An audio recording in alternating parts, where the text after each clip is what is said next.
ఈ రోజున ప్రియులారా చాలామంది క్రైస్తవంలోనే ఉంటూ దేవుని బిడ్డలనే చెప్పుకుంటూ, అర్థమవుతుందండి, వారు మోయాబు స్త్రీలను వ్యామోహించి వారితో వ్యభిచరించినట్లుగా ఈరోజు దుష్టుడు అనేక మంది యవ్వనస్తులను పెద్దవారు చిన్నవారని తారతమ్యం లేకుండా వారిలో ఆకర్షణ అనేటువంటిది కలగజేసి దానికి ప్రేమ అనే ఒక పేరు పెట్టి దేవునిని దుఃఖపరిచేలాగా, తల్లిదండ్రులను దుఃఖపరిచేలాగా, ఆ కుటుంబీకులు దుఃఖపడేలాగా దుష్టుడు ఏం చేస్తున్నాడంటే వారికి తెలియకుండానే వారిలో ఈ పనికి మాలిన విత్తనాలను వేస్తూ వారి యొక్క పరిశుద్ధతను దొంగిలిస్తున్నాడు. దేవునికి సమీపముగా ఉండకుండా, దేవునికి ఇష్టంగా ఉండకుండా వీరిలో ఇలాంటి వాటిని నాటి ఏం చేస్తున్నాడంటే దేవునికి దూరం చేస్తున్నాడు. ఫస్ట్ ఈరోజు యవనస్తులు దేవుని మందిరంలో సరిగ్గా కనబడట్లా, పురుషులు సరిగ్గా కనబడట్లా, పురుషుల సంఖ్య ఎక్కువగా ఉండట్లా. కారణం ఏంటి? అదే కనుక ఏదన్నా రికార్డ్ డాన్స్ పెట్టు, లేకపోతే ఏదన్నా అడ్వర్టైజ్మెంట్ ప్రోగ్రామ్స్ పెట్టండి. పెళ్ళిళ్ళు చేసుకుంటే అడ్వర్టైజ్మెంట్ ప్రోగ్రాంలు డాన్సులు ఇవన్నీ చేస్తున్నారు, అవునా కాదా? పెట్టండి, గుంపులుగా పిల్లలు మొదలుకొని కర్రపోటు వేసుకునే వాడితో సహా ఆడే ఉంటారు. కారణం ఏంటో తెలుసా? అపవాది వారిని ఏ విధంగా దోచుకుంటున్నాడో వీళ్ళు అర్థం చేసుకోవట్లా. అయ్యో, ఆ ప్లేస్కి వెళ్తే నేను దేవునికి దూరం అయిపోతానే, దేవుని ఆత్మకి నేను దూరం అయిపోతానే, దేవుడు నన్ను మెచ్చడు, నేను దేవుని బిడ్డను అనిపించుకోను కదా, మరి మందిరానికి వెళుతున్నాను, ప్రార్థనకి వెళుతున్నాను, దేవుని మాటలు వింటున్నాను, మరి నేను ఇలాంటి అపవిత్రమైన ప్లేస్లో నేను ఉండకూడదు కదా,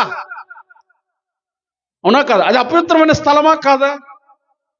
వాక్యానుసారంగా ఈ రోజున ప్రజలకి ఈ వాక్యాన్ని ప్రక్కన పెట్టి వారికి నచ్చినట్లు బోధ, వారికి నచ్చిన భక్తి చేసుకుంటూ వెళుతున్నారు. కాబట్టి బిలాము నేర్పిన బాలాకు బోధలు మీలో ఉన్నాయని చెప్తున్నాను. ఈరోజు చాలా మంది భక్తి పరులు అనబడుతున్న వారు, ప్రార్థనకి వెళ్ళేవారు ఇలాంటి పెళ్లిళ్ళలో డాన్సులు వేస్తూ ఉంటే అక్కడ నిలబడతారు. అర్థమవుతుందా? ఏదన్నా రికార్డ్ ప్రోగ్రామ్స్ డాన్సులు పెడితే అక్కడ నిలబెడతారు, అక్కడికి వెళ్ళి చూస్తూ ఉంటారు. అంటే దుష్టుడు నిన్ను ఎలా దోచుకుంటున్నాడు అర్థమవుతుందా? ఏమండి, ఏ విధంగా నువ్వు అపవిత్రపరచబడుతున్నావు అర్థమవుతుందా? ఏ విధంగా దేవునికి దూరం అయిపోతున్నావో, ఎందుకు నీకు ప్రార్థన నడిపింపు రాదో తెలుసా? ఎందుకు మేము ఎన్నో సంవత్సరాల నుండి ప్రార్థనకి వెళ్తున్నా, మాకు ప్రార్థన నడిపింపు రావట్లేదండి. ఎందుకంటారో తెలుసా? దేవుని ఆత్మ సహాయము నీకు లభించట్లా. కారణం ఏంటో తెలుసా? అన్ని చోట్ల నువ్వే ఉంటున్నావు. అపవిత్రమైన ప్రతి స్థలములో, ఉండకూడని ప్రతి స్థలములో, మాట్లాడకూడని మాటలు నువ్వే మాట్లాడుతున్నావు, చూడరాని దృశ్యాలను నువ్వే చూస్తున్నావు.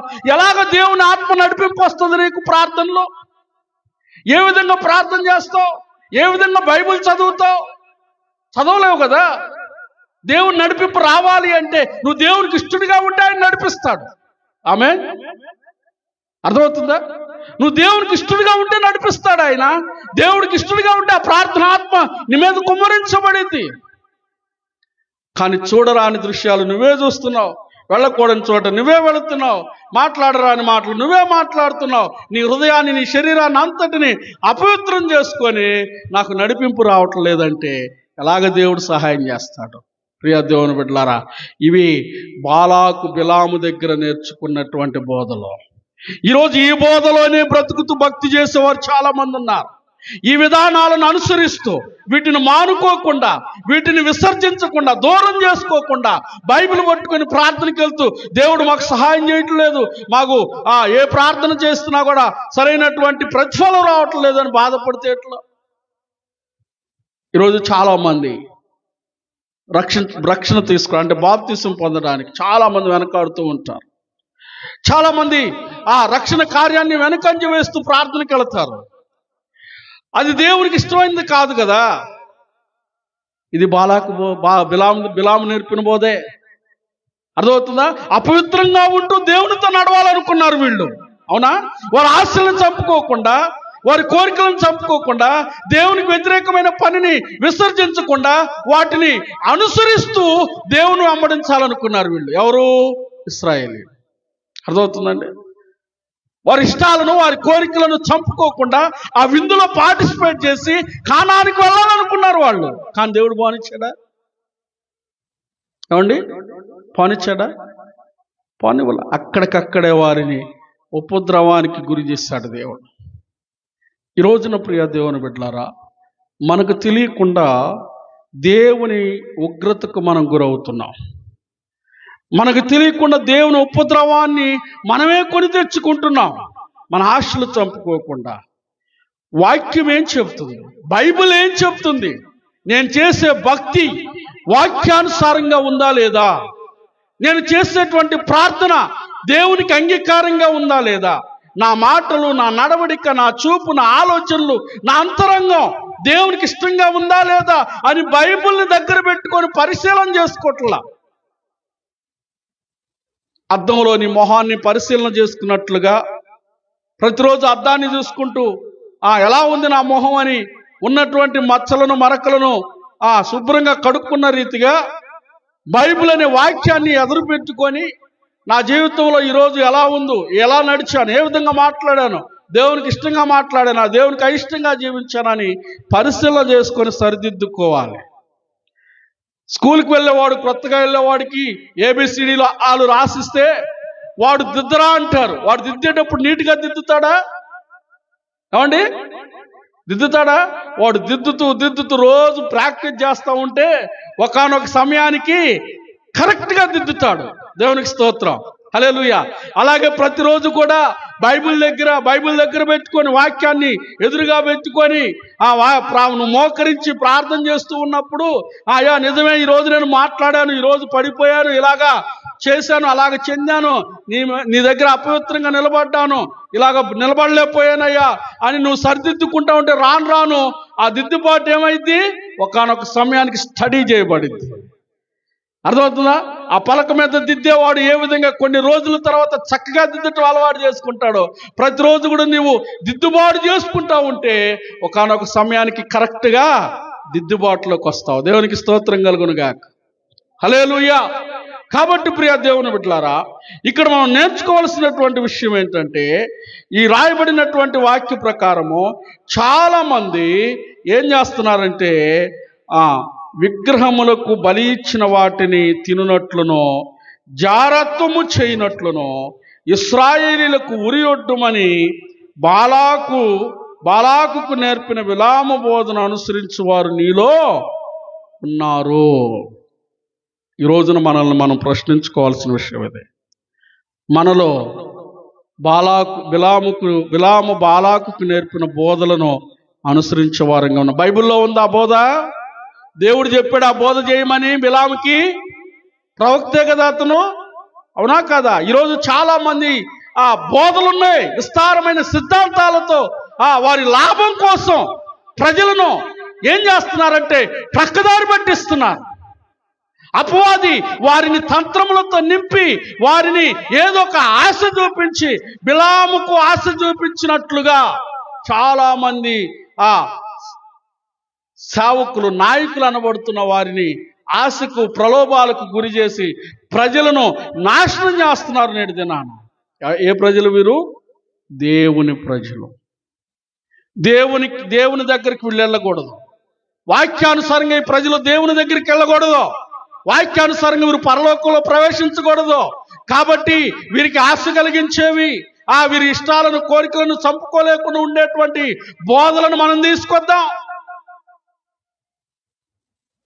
ఆ బోధలలో వీరిని ప్రభావితం చేస్తే చాలు, వారే ఆకర్షితులు అవుతారు. అర్థమవుతుందా? ఈరోజు భక్తి ఎలా ఉందంటే, ప్రజలు ప్రతిసారి మా గురించి ఏదో ఒకటి చెప్పుకోవాలి, నన్ను గురించి ఏదో ఒకటి చెప్పుకోవాలి అనుకునేలాగా అయిపోయింది మనుషుల యొక్క భక్తి. అర్థమవుతుందా? అమ్మో, అన్యుల్లో జరిగే విషయాలు ఎంత గొప్పగా చెప్పుకుంటారో తెలుసా వాళ్ళు.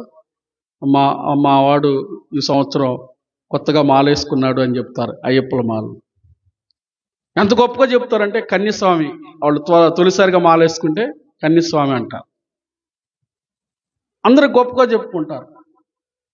ఈరోజు చాలామంది అలా చెప్పుకునే వాళ్ళు ఉన్నారు క్రైస్తవంలో కూడా. ఎందుకు? ఇది నాట్ కరెక్ట్. బైబిల్లో లేదే ఆ బోధ. బిలాము నేర్పిన బోధలు బాలాకు అనుసరించాడు. అర్థమవుతుందండి? బైబిల్లో మీరు స్పష్టంగా చదివితే ఈ బోధ నేర్పించిన బిలాము అతి దారుణంగా కత్తివాత చేత యెహోషువ చేత చంపివేయబడ్డాడు. దేవునికి స్తోత్రం, హల్లెలూయా. వాక్యానుసారం కాని బోధన ఎవడు బోధించినా, బైబిల్లో లేని దాన్ని ఎవడు చెప్పినా వినొద్దు అని ఈ యొక్క సంఘానికి హెచ్చరిస్తున్నాడు దేవుడు. హల్లెలూయా. ఏ సంఘం అండి ఇది? పెర్గమ సంఘం. ఈరోజు ఈ మాటలు వింటున్నటువంటి మనల్ని కూడా దేవుడు హెచ్చరిస్తున్నాడు. అయ్యా, పెర్గమ సంఘములో ఉన్న బోధలు ఒకవేళ నీలో ఉన్నాయేమో, ఆ బోధనలు అనుసరించి వెళుతున్నావేమో, ఎటు పడితే అటు పరిగెత్తుతున్నావేమో. నువ్వు పరిగెత్తుడు బైబిల్లో ఉందా లేదా? నువ్వు చేసే భక్తి వాక్యంలో ఉందా లేదా? ఇది చూసుకో ఫస్ట్. ఇశ్రాయేలీయుల చూడలా. నువ్వు తెలుసుకోవాల్సింది ఒకటే, మరోసారి చెప్తున్నాను.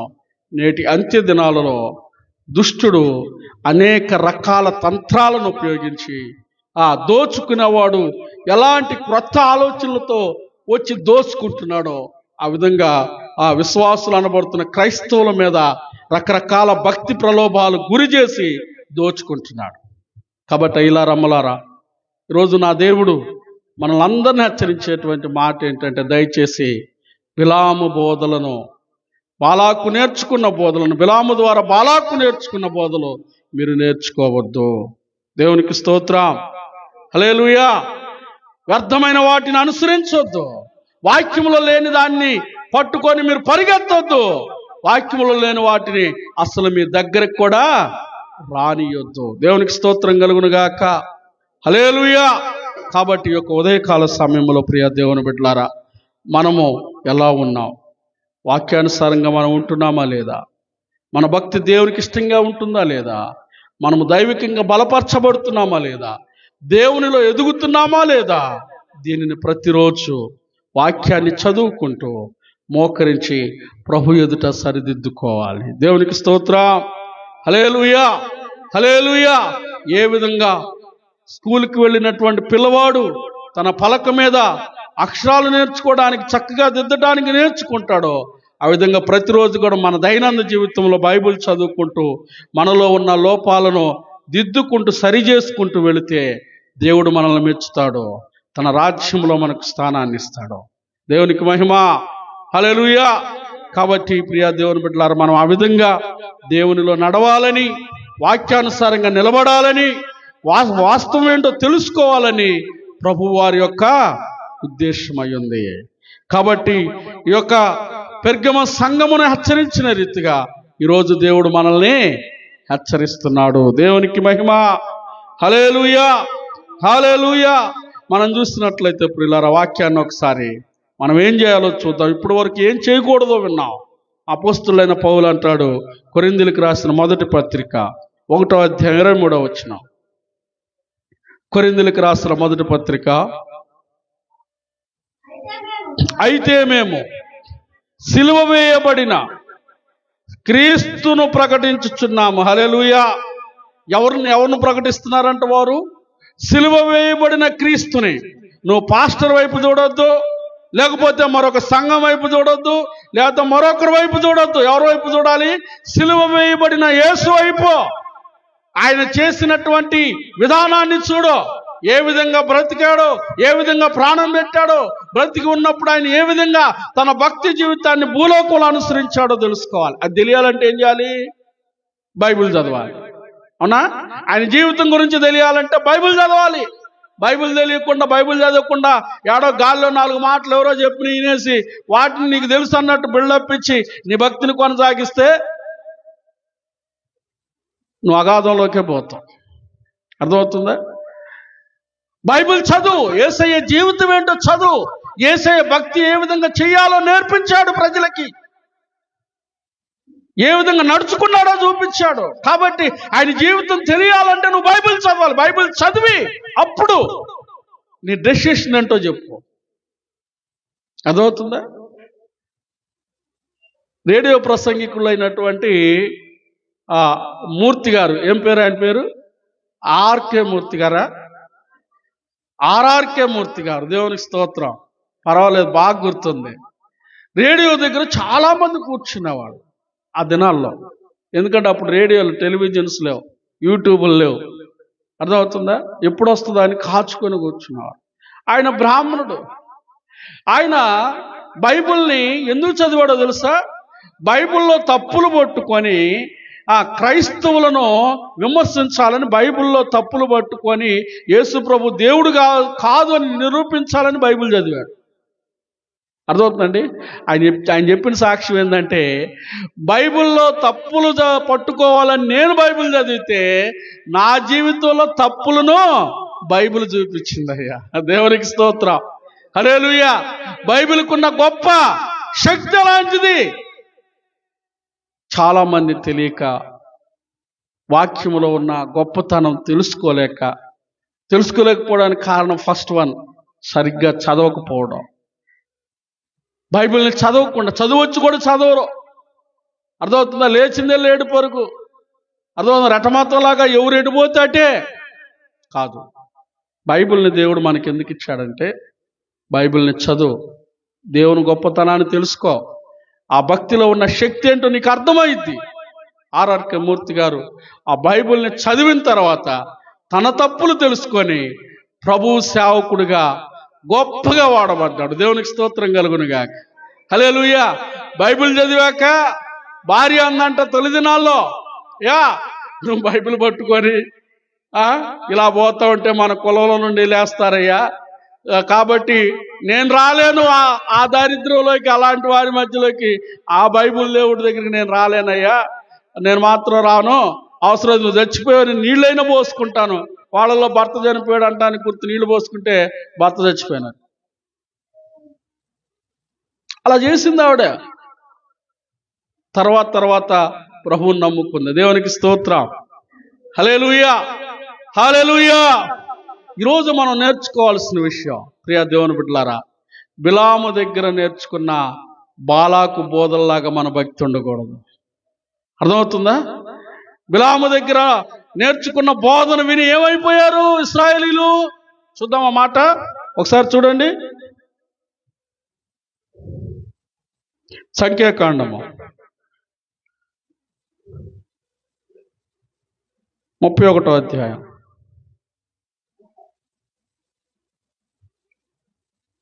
మొదటి నుండి చదువుదాం. మిద్యానీయులు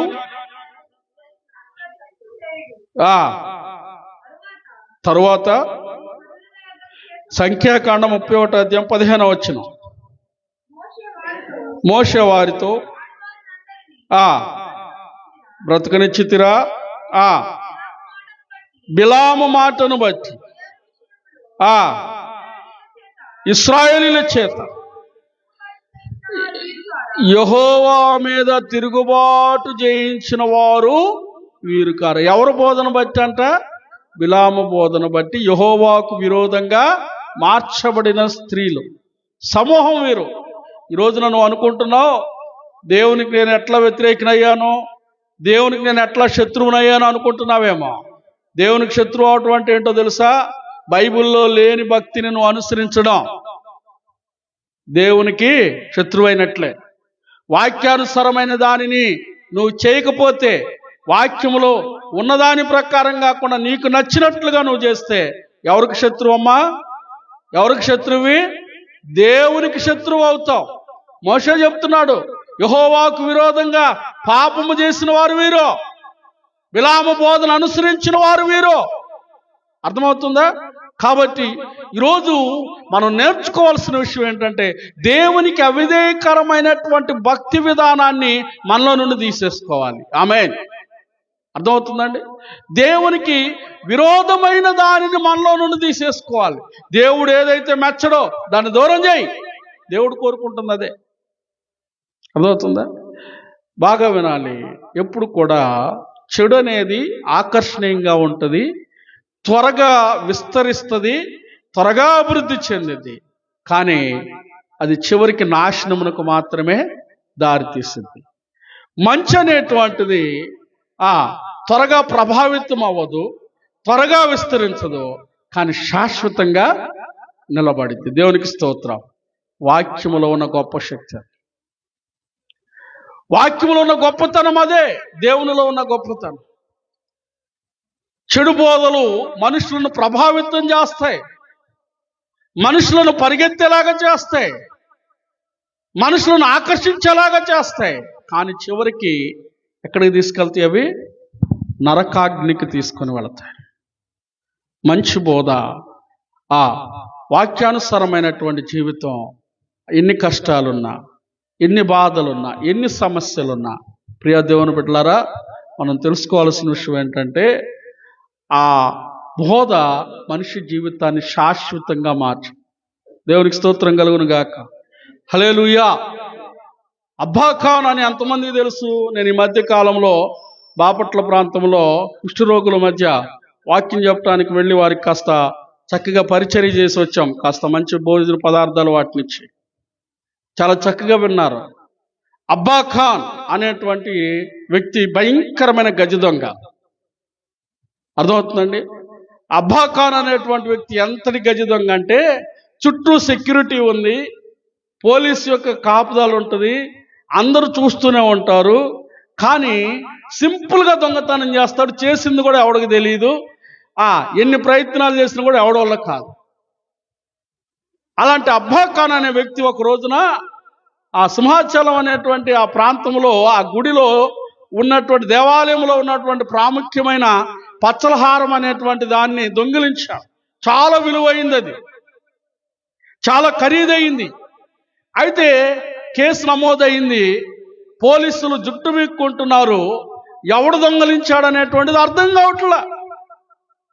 అర్థం కాక పై అధికారులకు సమాధానం చెప్పుకోలేక తలడిల్లిపోతూ ఉంటే వారు ఆ టెన్షన్లో ఉంటే వారి మధ్యకి ఈ అబ్బా ఖాన్ అనేటువంటి వ్యక్తి వచ్చి కూర్చున్నాడంట. వచ్చి సిఐ దగ్గర కూర్చున్నాడంట.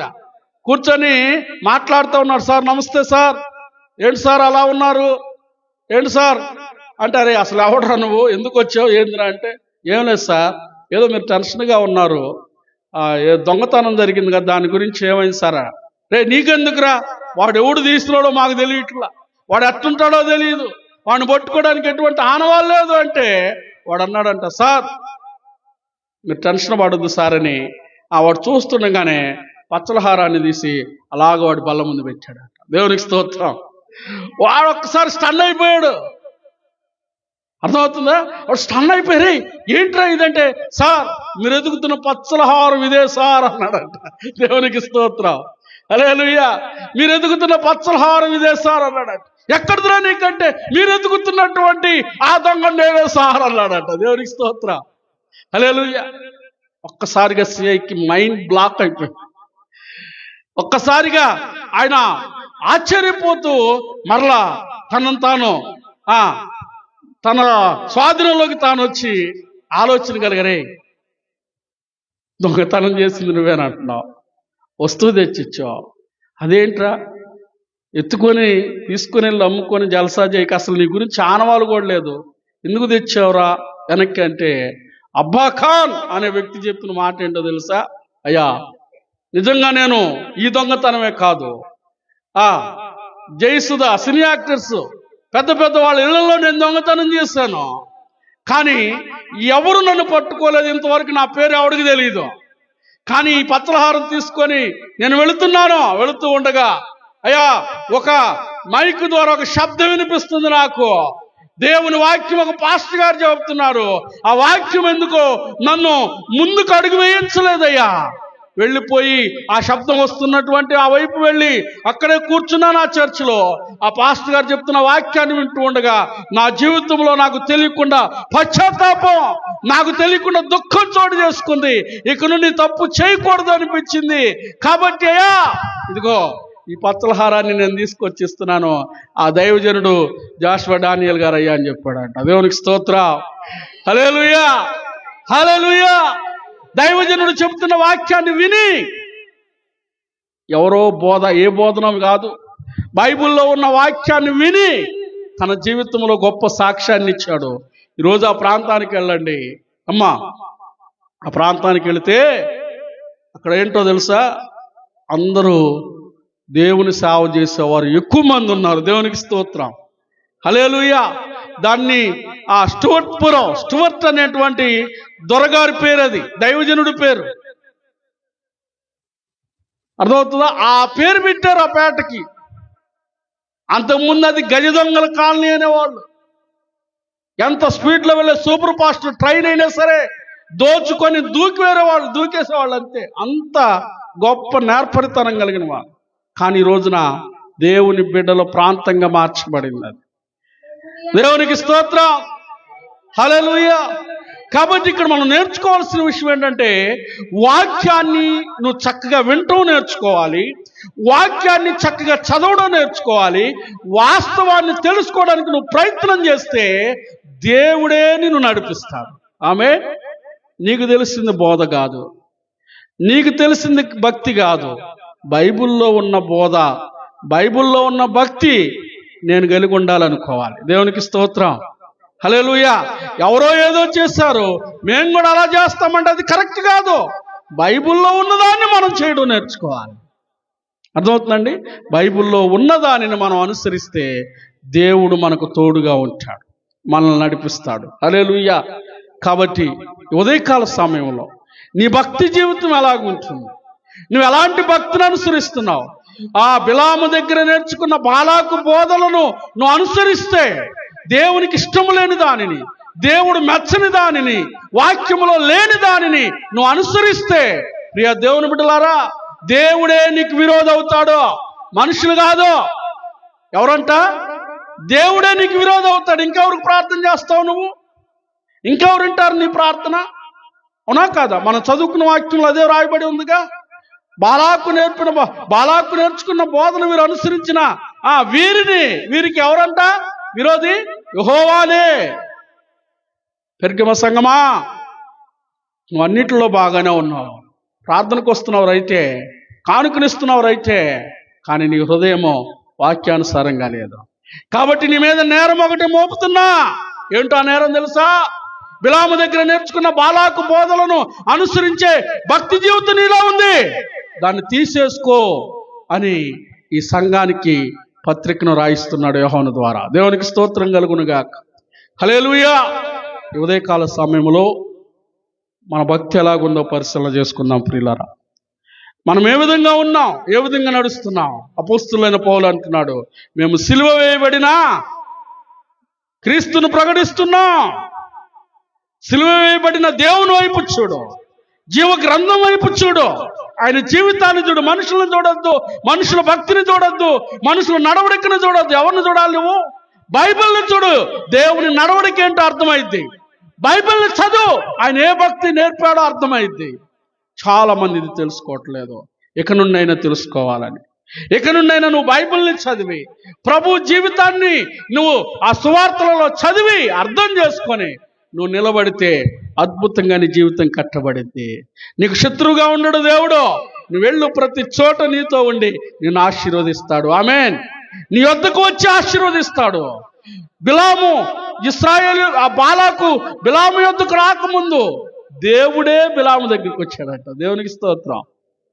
అర్థమవుతుందా? బాలాకు పంపించినటువంటి సమాచారాన్ని అందుకొని వచ్చినటువంటి ఆ ప్రజలు రాకముందే దేవుడే బిలాము దగ్గరకు, అప్పటిదాకా అంత గొప్ప ప్రవక్తను